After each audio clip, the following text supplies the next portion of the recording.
l'actu sur Monaco-Menton avec Frédéric Plat.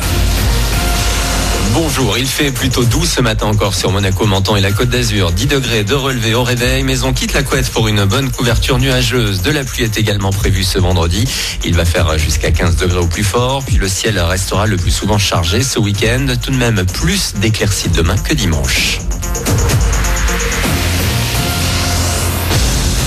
La rue continue, pas question de laisser tomber pour de nombreux syndicats opposés à la réforme des retraites. Ce vendredi, jour de présentation du texte en Conseil des ministres, ils organisent des manifestations un peu partout en France. Une est prévue dans la capitale azurienne dès 10h depuis la gare SNCF Thiers. Des appels à la grève également dans de nombreux secteurs comme à l'école, dans l'énergie ou encore les transports. À la SNCF, le trafic est quasi normal pour les TGV. En revanche, les TER sont plus touchés. 3 trains sur 5 en circulation entre Vintimille, Menton, Monaco, vers Nice, Cannes-Grasse. Une desserte restreinte par quart entre Nice, Bray et Tende. Un train sur 4 vers Marseille jusqu'à ce soir. En bus, ça roule à Menton. C'est compliqué dans l'agglo niçoise. Il n'y a même aucun tram en circulation. Toujours pas vendu. Si le penthouse de la tour Odéon à Monaco n'a toujours pas trouvé d'acheteur, on vient d'apprendre qu'il est loué depuis quelques mois. Le locataire, qui reste secret pour profiter de 3500 mètres carrés habitables, 1500 mètres de terrasse avec de piscine, sauna, salle de ciné.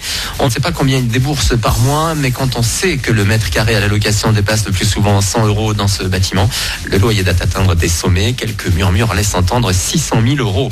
On redescend sur Terre et en Chine. Le dernier bilan du coronavirus s'est alourdi hier. 26 morts, plus de 800 cas avérés. Les autorités sur place ont renforcé leurs mesures de sécurité en bouclant une dizaine de villes. Les habitants ne peuvent plus voyager. Chez nous, les hôpitaux auront bientôt tous à disposition un test de dépistage automatique en cas de doute. Avant la Formule 1, dans un peu plus de 4 mois, il y avait déjà du monde hier sur le port Hercule pour assister au départ du rallye de Monte-Carlo. La première épreuve du championnat du monde WRC a attiré la foule sur le port Hercule. C'est vraiment un plaisir que ce soit ici. Puis moi, je travaille donc à Nice et voilà, je finis la journée, je viens voir le départ du rallye parce que c'est le seul moyen pour que je voie les voitures avant dimanche. Je suis très fan, vraiment depuis des années. Je suis les courses des voitures. Moi, j'aime tout ce qui est sport auto, donc oui. Ça fait toujours un peu de sport mécanique dans la principauté. J'essaie d'être au départ tous les départs du Monte-Carlo et à chaque fois je trouve que c'est merveilleux. C'est un plaisir d'être ici et on va se faire plaisir.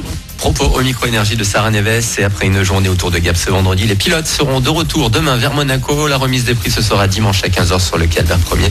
Vous avez toutes les infos sur le site de l'Automobile Club de Monaco, acm.mc. Voilà pour votre actu. Il est 9h05. Excellent début de journée à vous. Allez, c'est nous.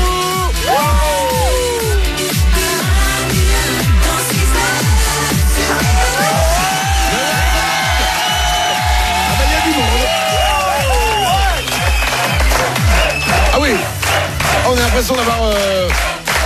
J'ai marqué un but.